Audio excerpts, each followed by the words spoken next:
Angaze ngibonge kanje ukuthi angisiyena usopolitiki, angaze ngithokozele kangaka ukuthi angazi lutho futhi inkosi yami moya engcwele.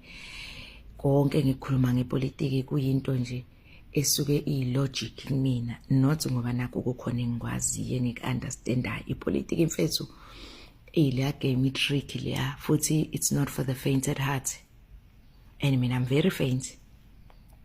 So a while ago uBongosi Khanyile wayesemlazi wakhuluma izinto ezavusa uhlevana kuthina sonke, ukhuluma ngoKhumalo.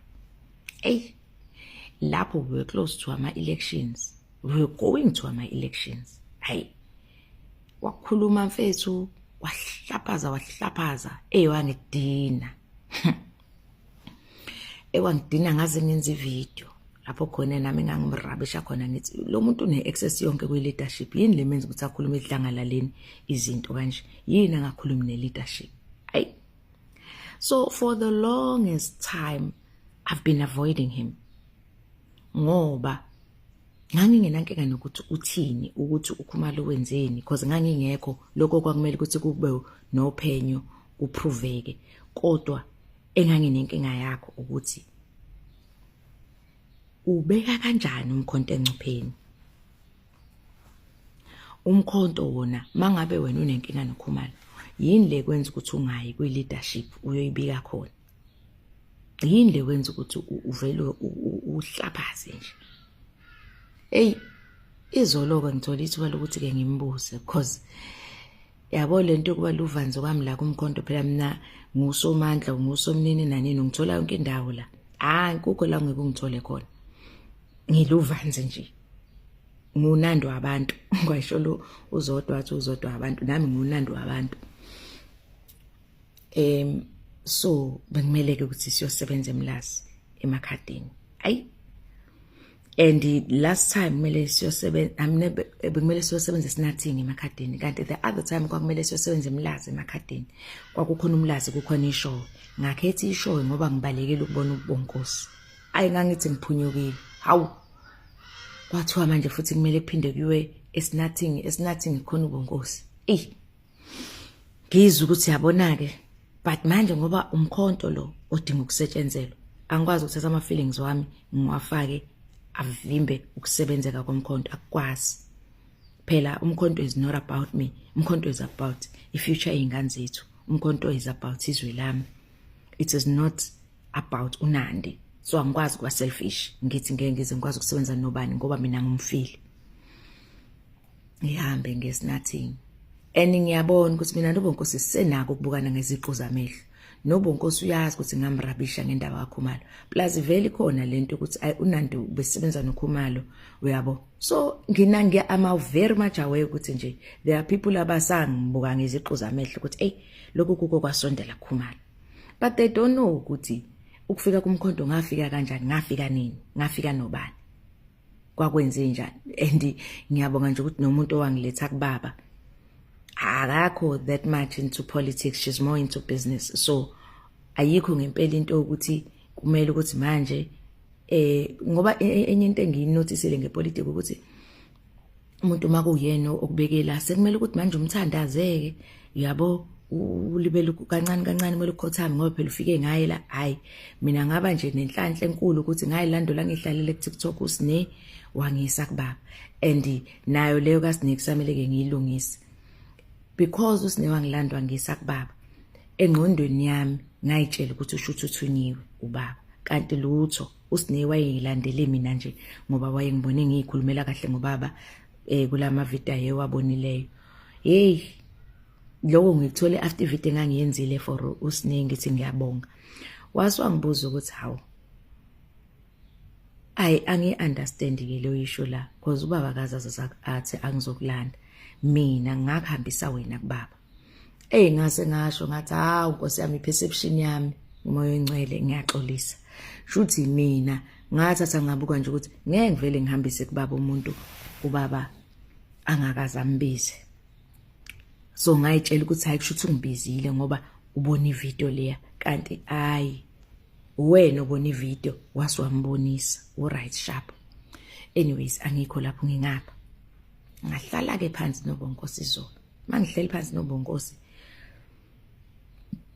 ngiyamtshela ukuthi hey Bonkosi, excuse me, for a long time bengidiniwe, ngakudinelwa, ngabona ngathi uzama ukubulala umkhonto and ngaze ngenza ivideo ngakurabisha ngoba imibuzo wami nganginawo kuleyo video ukuthi i-leadership une-access yayo ngaso sonke isikhathi. Wena ungavuka manje kuseni ufonele ubani nobani nobani, but you should choose ukuthi uyohlambalaza. Why? Umbuzo angibuze wona ukuthi wena Ndawusho uyayazi i-leadership ye-Youth League ye-DA? Ngathi cha. Wathi yini ungayazi? Ngathi angazi. Wathi it is because they are well mannered. Wathi uGigaba waba i-president ye-Youth League for 3 terms. Did you know? Ngathi mina ngawezwa amahemhem ukuthi uGigaba ngazi ukuthi uzophatha i-Youth League kodwa angazi kwaphela lapho. Wathi it was because he was well mannered. Wathi ezinye izinto ukuze ilungiseke kumele kube khona ukuhlambalaza okuba khona. Wathi inkinga yakho o inkinga yabantu ukuthi bafuna uZuma kumina. Shuthi phela mangabe ukuthi sengizokwenza njengoZuma, why ke ngavele ngiyeke ngoba phela uZuma ukhona. Angikwazi kuba uZuma wesibili. I know uyayikhulumela umfana guys. Uyazikhulumela umfana. And uveze enye into. Wathi yena he did not rejoice ngendlela okwenzeka ngayo kuKhumalo. Because at the end of the day, whether we like it or not, uKhumalo did register umkhonto wesizwe.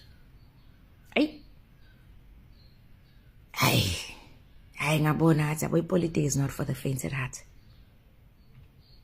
Inkinga ke bese iqhubeka ke nendaba ukuthi no, inkinga naye kube indlela enze ngayo ukuzehlisa kubalekile.